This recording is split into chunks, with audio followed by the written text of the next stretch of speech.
Hi guys, my name is Bhavishek and today I'll discuss the rest of the topics of myocardial infarction. So today we'll talk about the complications. So the first complication is the cardiogenic shock. Okay, it's really easy as you can understand from the name. The second we have is a congestive heart failure. That means the heart fails to pump enough amount of blood to the tissues and the organs, right? The next we have is the cardiac aneurysm. This is something we have to understand. Okay, so let me first draw the branches of the aorta and then I'll explain you what this actually means. So this is an aorta, right? And let me draw all the branches. So this is the first branch coming from the arch of aorta. It gives of two branches. We'll name them all. Then there's a branch from this side and another from this side. Okay, so now you have to name all these branches. So say with me. So this is the right side and this is the left side. Okay, so this side. So this is the brachiocephalic artery, right? The brachiocephalic artery gives rise to two branches. So the first branch is the subclavian artery. So because it is in the right side, so we say it is the right subclavian artery. Then this is the right common carotid artery. Okay, so this becomes the left common carotid artery, and this is the left subclavian artery. So this is the branches of the aorta. Okay, and somewhere at this point at the abdominal side you would see the kidneys. So let me draw the kidney.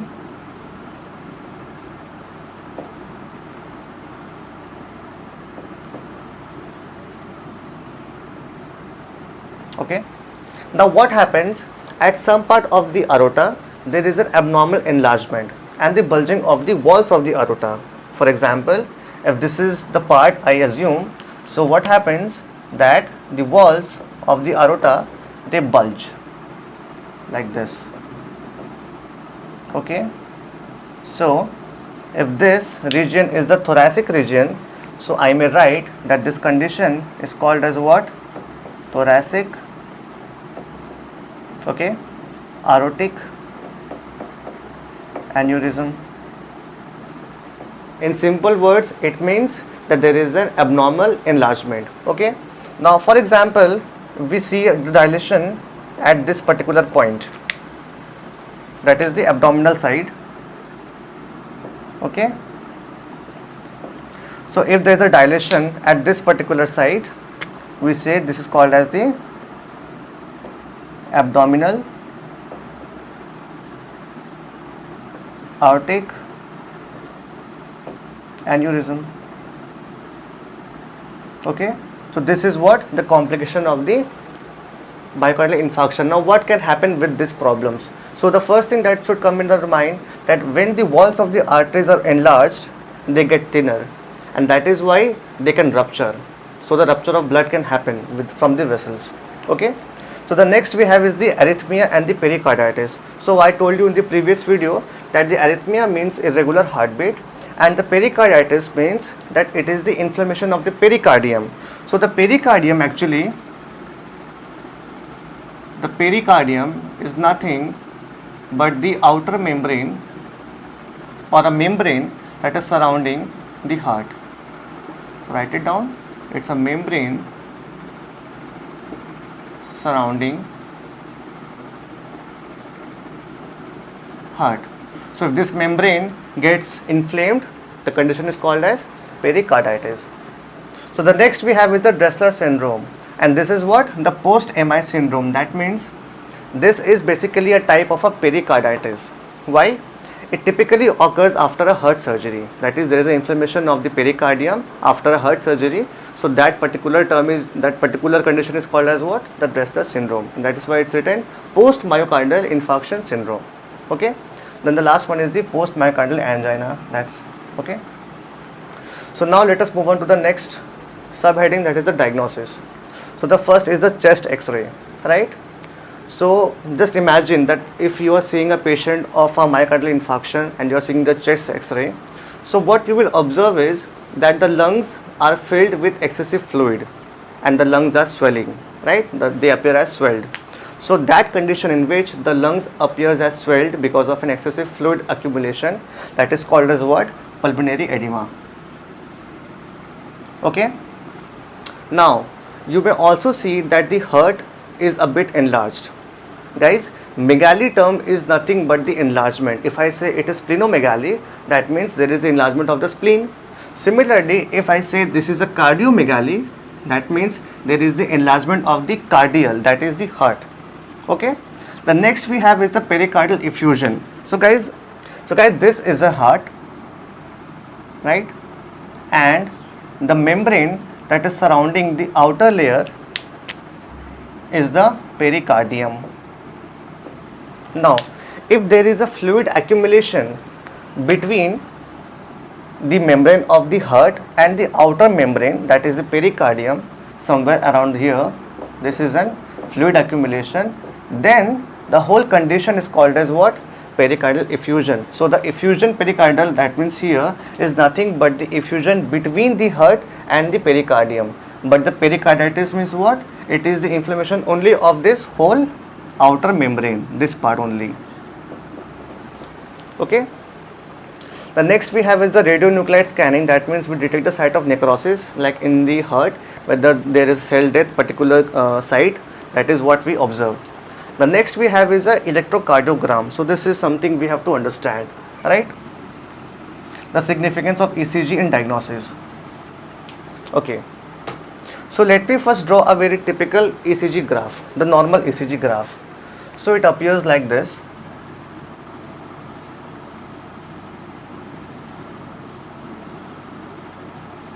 That's it. This is a normal ECG graph. Let's label them, the basic parameters. So this is called as what? The P. This is the Q. This becomes the R, S, and this is the T. Right? So this is a normal ECG. Now in the patient suffering from the myocardial infarction, what you would see that this ST segment, this particular segment, it gets elevated. So we'll write it down that this segment gets elevated. That is a diagnostic feature of the MI. The next, what do we see? The T wave here actually appears upright, but in the patients with MI, you would see that this T wave appears like this. Yeah, this T wave here is upright. The T wave here is inverted. That means it is inversion. So we write that the T wave is undergoing or is actually a inversion or inverted. Better to write inversion. ST segment is elevated, the T wave is having inversion, right? Okay. The next, what do we say is the Q wave. So the Q wave appearance is somewhat like this in the MI.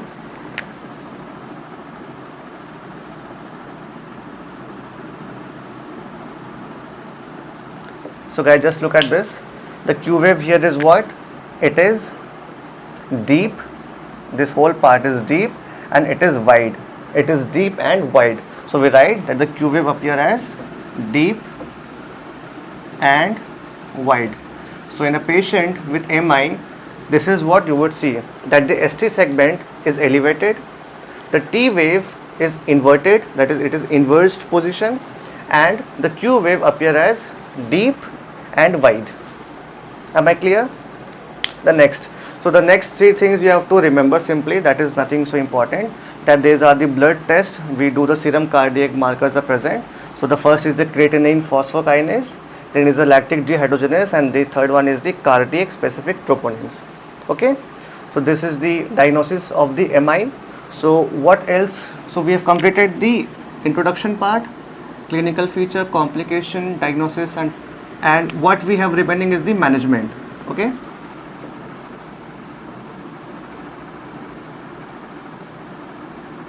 Management or It is the treatment plan.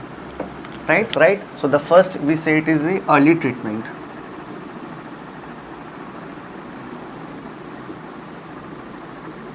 Okay.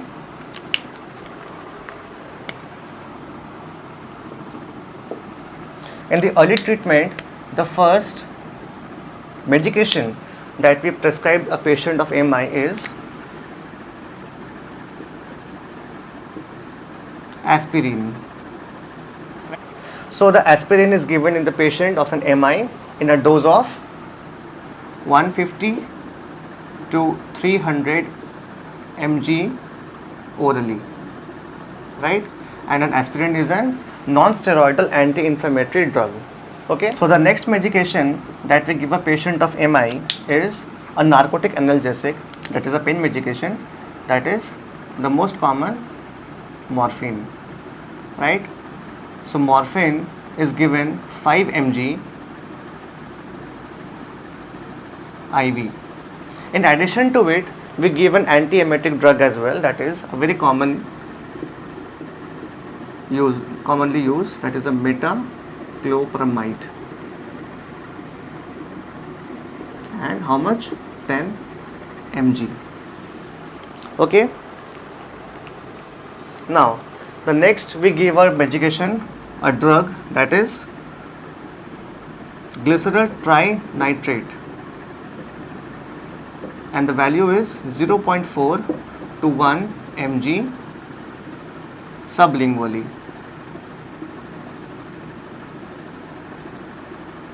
And the last but not the least, we give oxygen administration, that is the O2 inhalation. How much? 2 to 4 liters per minute. This is the early treatment plan for a patient of MI. Okay. Now let us move on to the next, that is the late management or late treatment.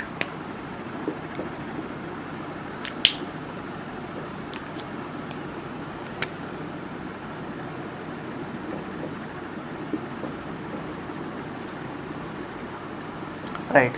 So the late treatment can be of two types. First is the non-pharmacological and then is the pharmacological. So let's write it down. The first becomes non-pharmacological. So in this we counsel the patient that you should not drink alcohol, you should avoid smoking and tobacco and everything. You should have proper diet and nutrition. So all these things are non-pharmacological. So let's write it down. So we do is the counsel or counseling of patients. Then we do is the advise them to avoid smoking, alcohol, tobacco, etc. And the last is we advise them to take proper diet and nutrition. This is a non-pharmacological. Okay. So the next we have is the pharmacological part.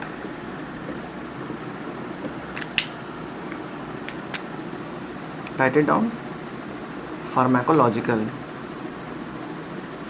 So in pharmacological, we give 3 medications. So the one medication we will copy it down from the first part, that is the aspirin. It is again continued for an indefinite time. And in addition to that aspirin, we'll give some antihypertensive drugs here, right? So let's write it down. The first becomes the aspirin, and we'll reduce the dosage volume. So we'll give 75 to 150 mg orally. Make sure that you write it is continued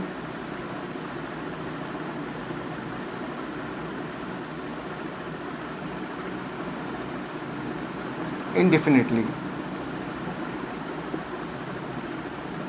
right? So we have given aspirin. The next drug that we will give is an antihypertensive, that is metoprolol. So this is an beta blocker, okay, and this is given 10 to 15 mg for 1 month. Am I clear? The next, no, it's given 5 to 10 mg, 5 to 10 mg, yeah, okay, 5 to 10 mg for 1 month. Next we have is another antihypertensive drug, that is the captopril. So this is an AC inhibitor, angiotensin converting enzyme inhibitor, and this is given 25 mg BD. So you know OD means once daily, BD means twice a day, and TDS means thrice a day. That is a very definitive pattern. So the early treatment is aspirin, morphine, GTN and the oxygen inhalation. The late treatment is non-pharmacological. We counsel the patient, we ask them to not have the bad habits that can lead to a disease called as MI. And then we also give some continuation drugs, that is the aspirin, metoprolol, captopril, and that's it. Okay. But what if the patient undergoes a surgery? That is also a concern. In the copy you should write early treatment, okay, the following things, late treatment and the following things, and again you will write the next point, that is the revascularization. It means it's a process by which the blocked vessels and the arteries are again vascularized. Again they have again the procedures are made so that the blood flow can continue. Okay. So in this we have 3 processes by which it can be achieved. Okay. So the first is a very common term you can come across in day-to-day life. This is the angioplasty. Then is the stenting or stent, and the third one is the arterial bypass.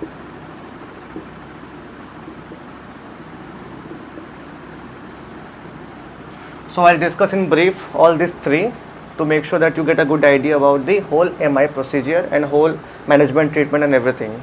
So the first is the angioplasty. So let us assume that this is a blocked vessel. Okay.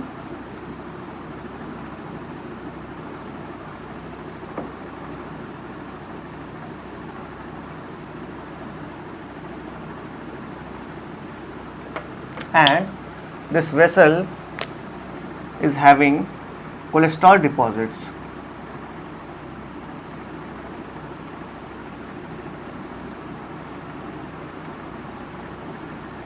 Right?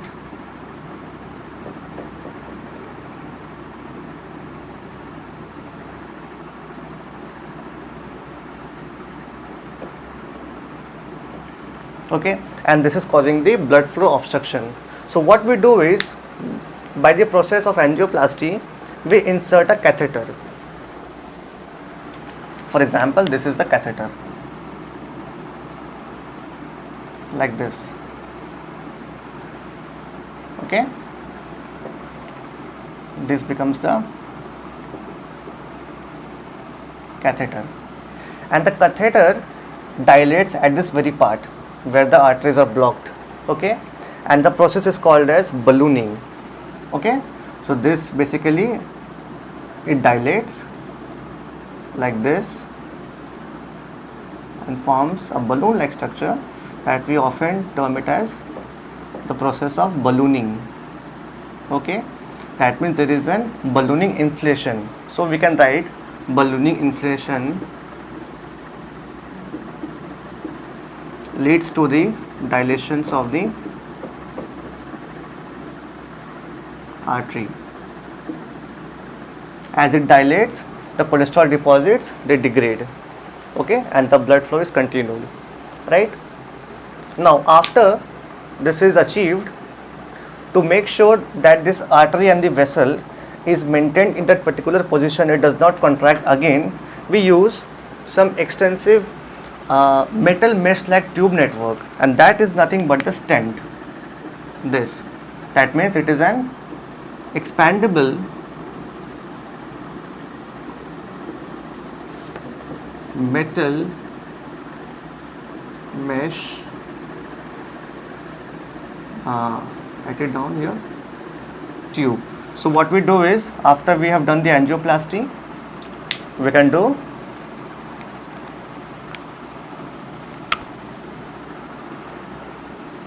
this is that artery which has been dilated by angioplasty, and then we have inserted a network like metal mesh, that is a stent.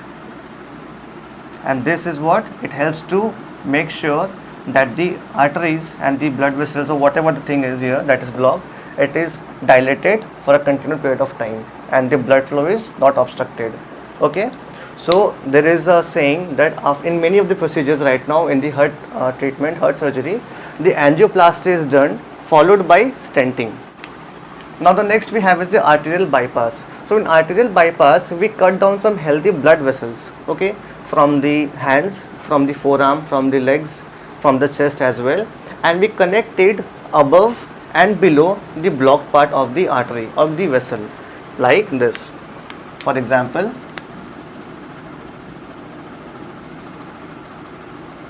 this is the artery and it is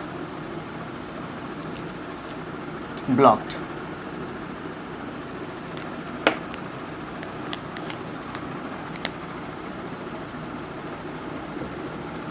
Okay, so what we do is we extract or we cut down an healthy blood vessel from the other part of the body and we simply join them at this part and this part, that is above the blocked part and the below, like this, and we make a bypass out of it.